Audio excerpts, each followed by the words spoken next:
Non. Ça a changé. Voilà. On va y arriver. Donc on verra ça en 3 points. La révélation de Dieu dans la création, la révélation de Dieu dans la parole, avec 3 sous-points, les avantages de la parole, les attributs de la parole, l'application de la parole, et 3e point, la réponse de l'homme de foi. Alors s'il y avait un titre à donner, ça serait la perfection. Et on va la voir, on est dans la perfection de Dieu. Et s'il y avait aussi une devise, ça serait des yeux pour le voir et un cœur pour le raconter. David, c'est quelqu'un qui laisse parler son cœur. Il expose à Dieu son ressenti suivant les moments. Quand il est dans la joie, il crie à Dieu sa joie. Quand il est dans la tristesse, il crie à Dieu sa tristesse. Quand il est dans le besoin, il crie à Dieu ses besoins. Quand il est dans le péché, il est dans le pardon de Dieu. Il va chercher du réconfort auprès de Dieu. Alors, premier point. Nous lisons dans 2 Samuel au chapitre 11. Ce chapitre 11 nous dit que David aimait se promener la nuit. Et en particulier, il montait sur le toit de la maison royale. Alors, je ne sais pas trop comment était la maison, je me suis imaginé les temples de l'époque, mais bon, il montait sur le toit et de là, il observait. Alors, certainement qu'il y avait un point de vue qui dominait les alentours. Il voyait d'une part jusqu'à l'horizon, tout ce qu'il y avait à l'horizon, il pouvait tout voir, tout dominer. Et puis, quand il levait les yeux vers le ciel, la même chose. Et la nuit, évidemment, il voyait le ciel certainement étoilé comme on a pu, les uns et les autres, voir un moment, le ciel étoilé, des étoiles sans nombre, des étoiles qu'on ne peut compter. Et voilà, c'est ce qu'il faisait. Il montait sur le toit, là, sur la terrasse, et il dominait un petit peu tout ce qu'il voulait à voir. Et il était en contemplation, à contempler ce que ses yeux pouvaient voir. Et on se rend compte évidemment qu'il devait être émerveillé de voir la beauté des choses, s'émerveiller devant un tel spectacle.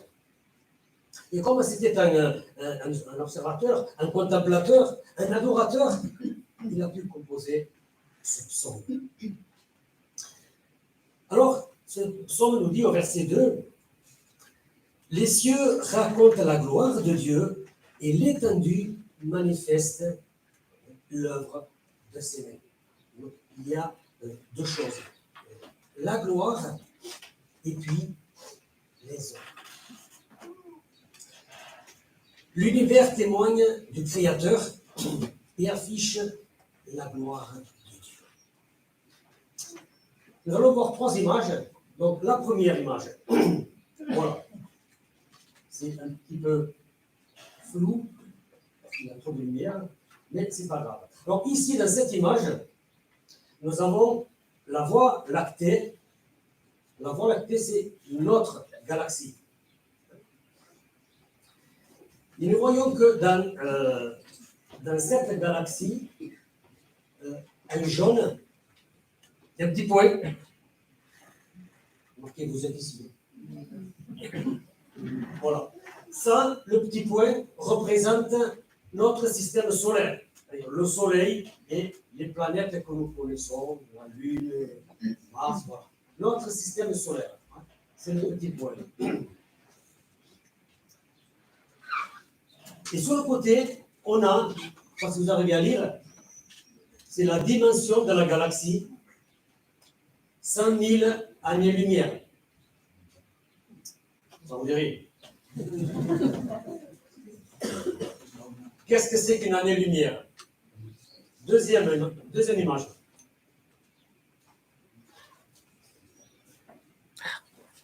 Un instant.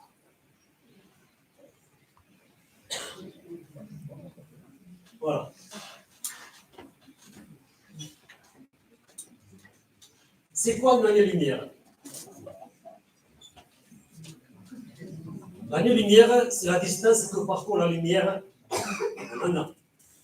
Et ça représente, qui peut lire ce chiffre? 9 milliards de milliards.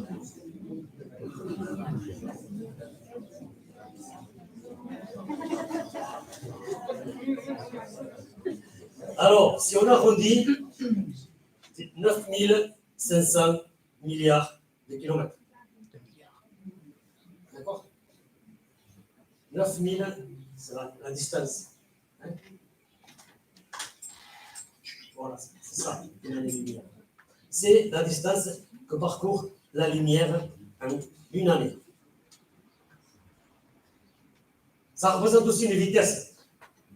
La vitesse de la lumière, 300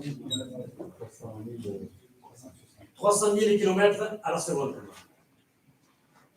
300 000 km à la seconde. Alors il y a des chiffres, on a du mal, ils sont tellement grands qu'on a du mal à les situer. Donc, on donne des images. Par exemple, on clignote tous des yeux. Le clignotement d'œil, c'est une fraction de seconde. À cette vitesse-là, le clignotement d'œil, on fait une fois le tour de la Terre. 40 000 km. Il y a une seconde, 7 fois et demi le tour de la Terre. Ça nous dépasse. Ça nous dépasse.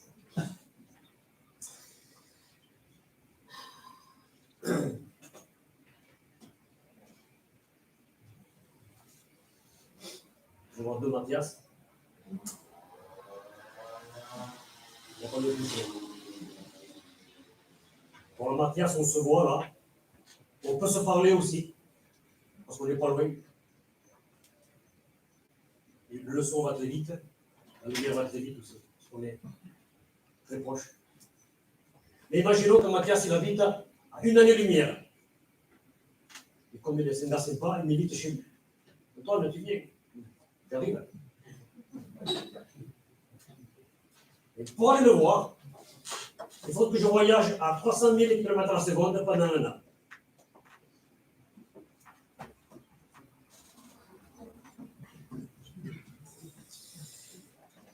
Une autre image, dernière, et non pas d'autre. Alors, c'est un petit peu fou aussi. Vous voyez les limites du cercle? On le voit. D'accord. Ça, c'est l'univers. La représentation de l'univers. C'est ce qu'on appelle l'univers observable. Ce qu'on peut observer. D'accord? Au-delà, on ne sait pas parce qu'on n'est pas capable d'aller plus loin pour voir ce qu'il y a. Donc là, c'est l'univers observable qu'on peut observer. Et donc on a ici au milieu, on a notre système solaire avec le Soleil, la Terre, d'accord? Mais ce n'est pas à l'échelle de l'image. Le système solaire, il est grossi.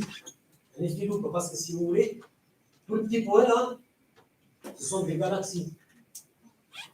Et ici, notre système solaire, qui est dans la Voie lactée qu'on a vu tout à l'heure, le représente, mais le cœur, il est grossi pour qu'on comprenne la chose. Alors, donc, on passe là à une autre dimension.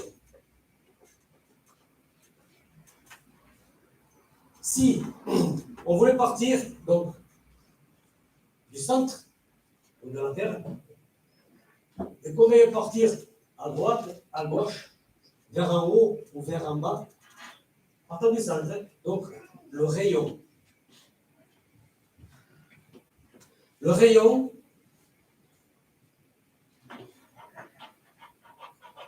c'est 46 milliards d'années-lumière.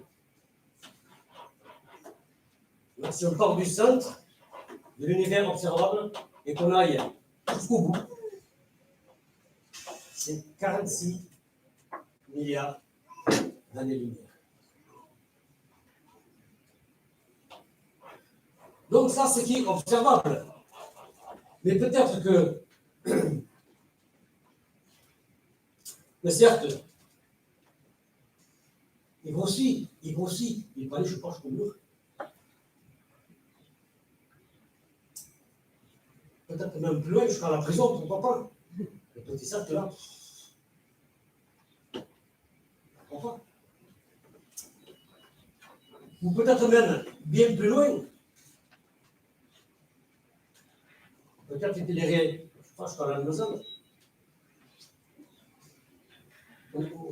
On est dans des chiffres sans limite là. En fait, peut-être que la maison, c'est le bout du monde. C'est le bout du monde. Qu'est-ce qui habite à la maison? Qu'est-ce?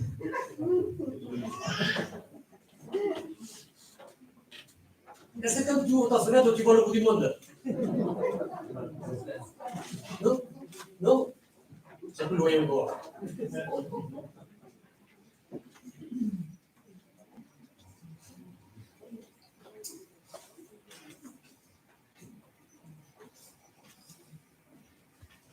Tout ça pour dire quoi? Tout ça pour dire la gloire de Dieu. Dieu s'est fait connaître sans parole. Dieu ne parle pas avec des mots, mais avec des images. Et c'est un spectacle visuel qui nous donne le devoir de contempler de nos yeux. Et David se réjouissait d'un tel spectacle. Alors, il y a différentes nations dans le monde qui ont des langues différentes et donc qui ne se comprennent pas. Le jour étranger, parce que dans la langue, ils ne peuvent pas communiquer. Ça arrive. Aujourd'hui, on a des appareils qui permettent de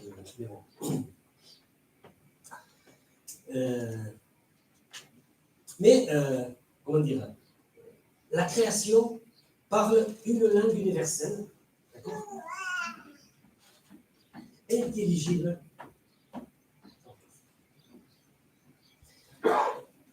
Il est facile de refuser d'ouvrir la Bible, la parole de Dieu.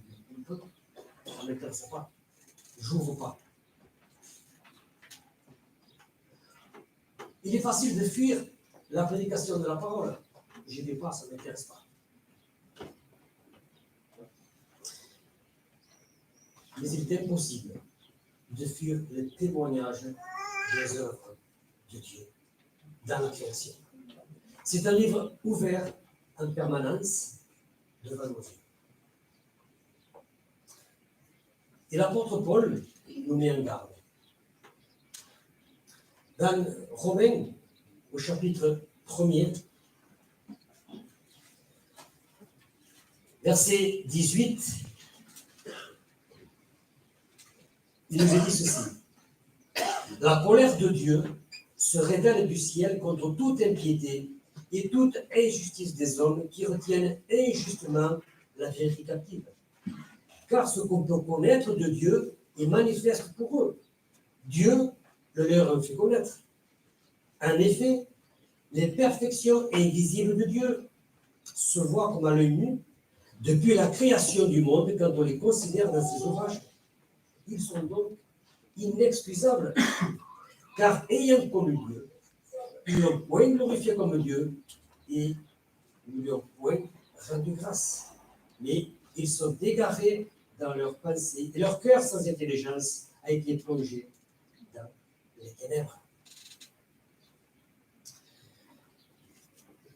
L'apôtre Paul nous dit ici que si on ne reconnaît pas la main de Dieu dans la création, on est inexcusable. Parce que la parole de Dieu, c'est manifeste. Quand on voit la création et qu'on ne voit pas la main de Dieu, on est inexcusable. Mais aussi, fou. On est fou, on est hors de sens. Et David, ailleurs, au psaume 14 et psaume 53 aussi, dira que l'insensé dit dans son cœur, qu'est-ce qu'il dit l'insensé? Il n'y a point de Dieu. Ça, c'est l'insensé, c'est celui qui est hors de sens. Celui-là dit, il n'y a point de Dieu.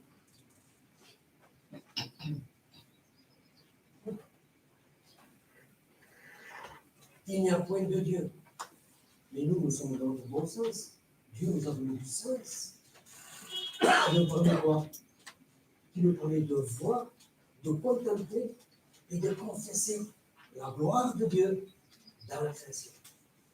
De tout ce que nous voyons, de tout ce qui nous est donné à voir, la main de Dieu est là. Comme ça, un tableau qu'il aurait fait, et la fin là, c'est signé. Le Dieu éternel, le Dieu puissant, le Créateur.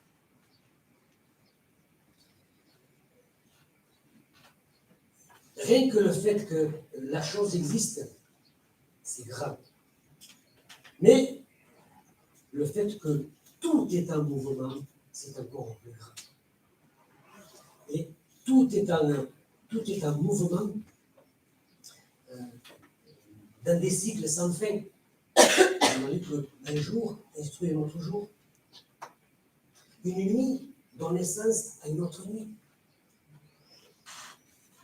Bon, ce n'est pas un langage qu'on peut entendre, mais qu'on peut voir, qu'on peut constater, qu'on peut admirer.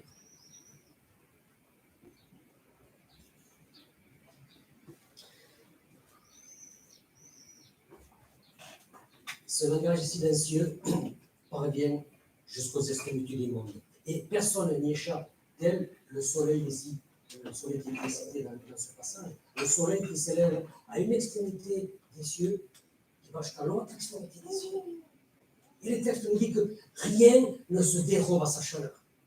On ne peut pas échapper à la chaleur du soleil. On dirait oui, parce qu'on parle l'ombre. D'abord. Mais rien ne se dérobe à sa chaleur. Elle est là. Et ici, le soleil est un type de Christ, qui a dit dans Jean 8, 12, « Je suis la lumière du monde. » Super. Je suis la lumière du monde, celui qui me suit ne marche pas dans les ténèbres. Pourquoi? Parce que Dieu nous éclaire, il est là, il nous éclaire, Christ nous éclaire. Si nous marchons avec Christ, on a toute la lumière autour de nous qui resplendit. Nous ne sommes pas dans les ténèbres. Romains 1 nous dit que les nations ont voulu connaître Dieu dans ses œuvres. Romains 2 nous dit qu'Israël aurait dû garder la parole de Dieu, mais il ne l'a pas fait. Et David ici, il glorifie Dieu pour, c'est la façon dont Dieu s'est manifesté dans la création et aussi dans la parole, dans les œuvres et dans la parole. Et on arrive au point 2.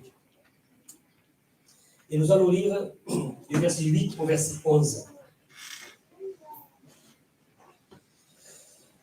Donc, psaume 19, verset 8. La loi de l'Éternel est parfaite, elle restaure l'âme. Le témoignage de l'Éternel est véritable, il rend sage l'ignorant. Les ordonnances de l'Éternel sont droites, elles réjouissent le cœur. Les commandements de l'Éternel sont purs, ils éclairent les yeux. La crainte de l'Éternel est pure, elle subsiste à toujours. Les jugements de l'Éternel sont vrais, ils sont tous justes. Ils sont plus précieux que l'or, que beaucoup d'orphelins. Ils sont plus doux que le miel, que celui qui coule des rayons. Il y a une connexion étroite entre le cœur et l'œil. Gardez ça bien dans la tête, on va y revenir plusieurs fois. Une connexion étroite entre le cœur et l'œil. David, après avoir glorifié Dieu au travers de la création, comprend dans son cœur toute la véracité, toute la perfection, la plénitude de la parole de Dieu. Et il veut nous amener à lui, à la communion, à sa communion, à ressentir ce qu'il a ressenti, à vivre ce qu'il a vécu, à toucher ce qu'il a touché. Et il se fait pour nous adorateur et prophète. Il sait que Dieu est parfait. Nous aussi, j'espère. Dieu est parfait. Dieu est parfait. Et comme Dieu est parfait, tout ce qui vient de lui est parfait aussi. Dans la première partie, il a vu de ses yeux. Ici, il comprend de son cœur. Et on retrouve cette connexion étroite entre le cœur et l'œil. Que veut nous dire David dans ces 4 versets? Comme il a été en admiration devant la création de Dieu, eh bien, il est aussi devant sa parole qu'il connaît bien, qu'il connaît tous les avantages, tous les attributs, et surtout le besoin qu'il y a d'appliquer, de vivre cette parole. Quelles sont les attentes de Dieu pour nous, pour ses enfants? C'est que sa parole soit lue, c'est que sa parole soit comprise, c'est que sa parole soit acceptée, soit vécue. Ne vous prenez pas à lire le système, ne vous prenez pas à lire, mais mettez en pratique. Appliquez, vivez la parole de Dieu. Vivez la parole de Dieu. C'est un peu difficile, mais c'est pourtant ce qui nous est demandé. Être obéissant à Dieu et vivre cette parole au quotidien. Je m'en nourris et je la mets en application. C'est du bien-être pour moi-même, c'est la gloire pour Dieu. Alors, la parole il connaît, Dieu, David connaît la parole de Dieu, connaît les enseignements de Dieu, connaît la volonté de Dieu, connaît la vision de Dieu qu'il a pour lui-même et aussi pour le monde en général. Alors cette parole-là, comme il la connaît bien, parfaitement, il va la vanter comme un bon commercial, il va la vendre de son nom. Alors, qu'est-il dit aussi? La loi de l'Éternel. Petite précision. La loi de l'Éternel. Bon, ce n'est pas la loi d'un homme. Ce n'est pas la loi d'une institution. C'est la loi de l'Éternel. C'est la loi de son Dieu, il le sait. C'est la loi de l'Éternel. Mais ce n'est pas tout. C'est la loi de l'Éternel. C'est le témoignage de l'Éternel. Les ordonnances de l'Éternel. Les commandements de l'Éternel. La crainte de l'Éternel. Les jugements de l'Éternel. Et tout ça, ça englobe la parole de Dieu. Tout ça, c'est la parole de Dieu. C'est la loi. C'est tout ce que Dieu nous donne. La loi, la parole, les commandements, tout ce qui vient de Dieu, pour moi, pour vous. Vous vous rappelez de l'armure du chrétien d'Éphésiens 6. Il y avait là plusieurs éléments qui composaient cette armure. Vous vous rappelez? Lesquels? Oui. Oui. C'est bon, c'est pas l'examen. Je vois que vous savez de quoi on parle. Et donc, il y avait tous ces éléments formaient quoi? Formaient cette armure. Cette s'il y avait qu'un élément, ou peut-être deux éléments, ça ne serait pas suffisant. Si on avait la tête protégée, peut-être on avait les jambes, c'est un danger. Si on avait quelque chose sur le pied, la ceinture, il y avait la tête, c'est un danger. Mais c'était un tout, plusieurs éléments qui formaient cette armure qui nous rend presque. Et ici, c'est pareil. Il y a plusieurs éléments qui composent quoi? La parole de Dieu, la loi, ce que Dieu a pour nous.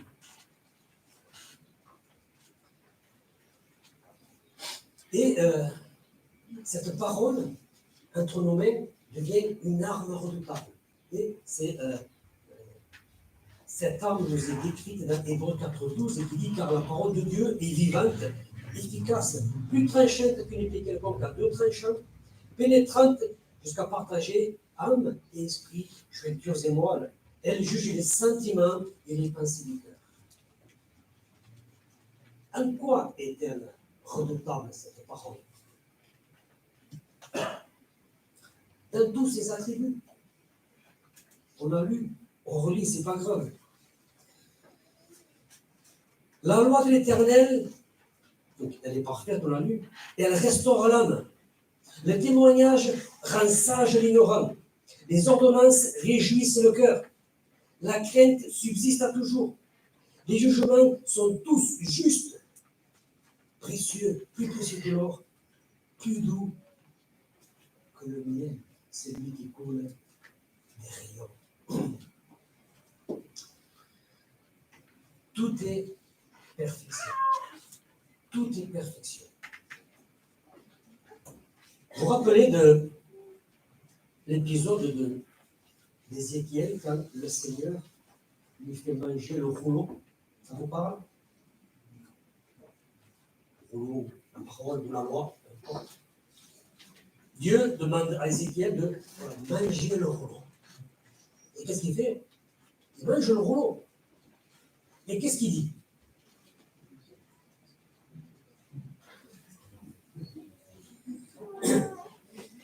Je le mangeais, obéissance à Dieu. Je le mangeais et il fut dans ma bouche doux comme du miel. Est-ce que la parole de Dieu est pour nous comme du miel? Qu'est-ce qui se passe qu'on n'a plus le goût à la parole?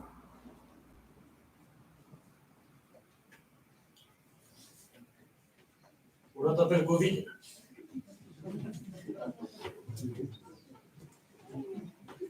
Spirituel. On a tapé le Covid spirituel. On n'a plus le goût à la parole. On n'a plus envie. Ça ne nous attire pas. Ça ne nous emballe pas. On a beau lire, peut-être méditer. Ça n'apporte rien. On a perdu le goût.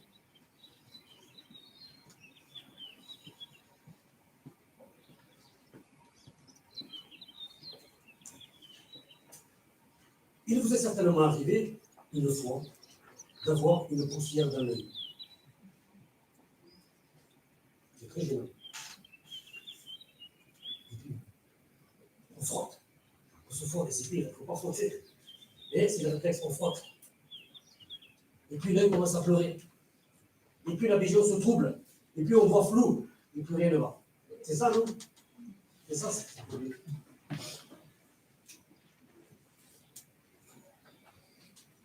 On dit que le péché dans le cœur met la poussière dans l'œil. Quand on a le péché dans le cœur, ça met la poussière dans l'œil. Vous voyez la relation entre le cœur et l'œil? Qu'est-il dit? Heureux ceux qui ont le cœur pur, car ils verront Dieu. Ceux qui ont le cœur pur verront Dieu. Pourquoi? Parce qu'ils ont une vision claire. Ils n'ont pas les yeux qui pleurent. Ils n'ont pas la vue qui se trouble. parce que le cœur est pur. Mais quand le péché est dans le cœur, ça met la poussière dedans. Ça nous empêche de voir clair. On voit Dieu, mais c'est flou, abstrait.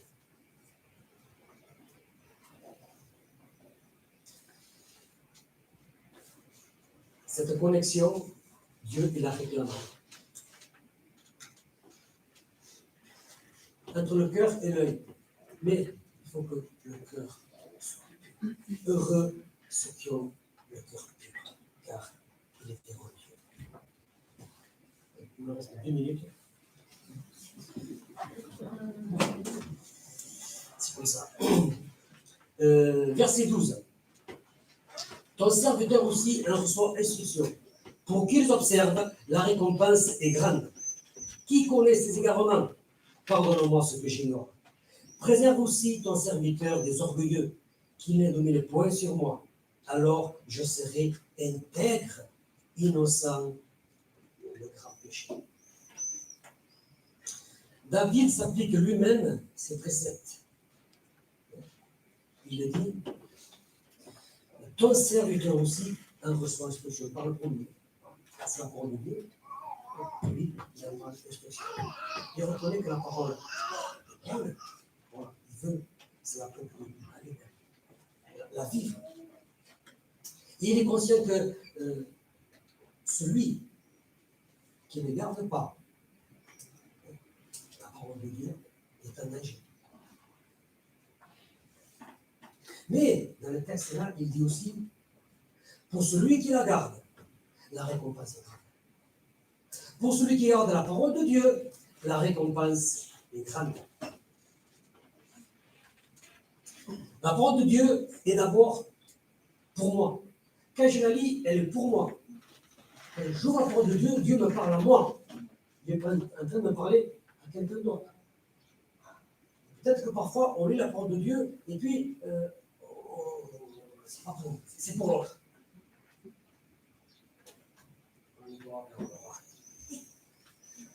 Toi, n'applique pas la parole de Dieu. Toi, tu fais ce qui n'est pas bien, c'est pas la parole de Dieu, ça. Vous l'entendez ça? La parole de Dieu, oui, mais pour l'autre. Mais non, la parole de Dieu, elle est pour nous. D'abord, elle est pour moi. Et c'est ce qu'on connaît David ici. La parole de Dieu, elle est pour moi. C'est comme ça qu'il la comprend.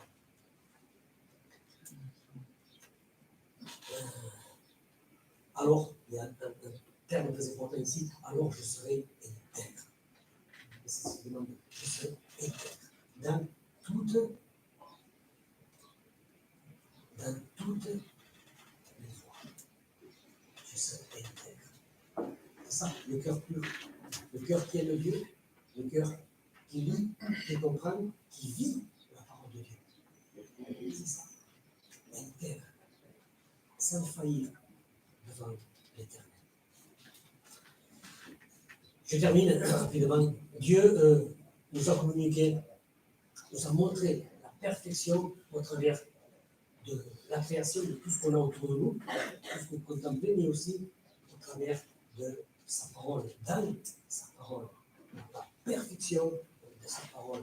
Il veut toucher nos cœurs par sa parole. Il veut que nous vivions sa parole au quotidien. Je termine par le dernier verset. Verset 15, qui dit « Reçois favorablement les paroles de ma bouche et les sentiments de mon cœur, ô Éternel, mon rocher et mon Rédempteur. » Amen.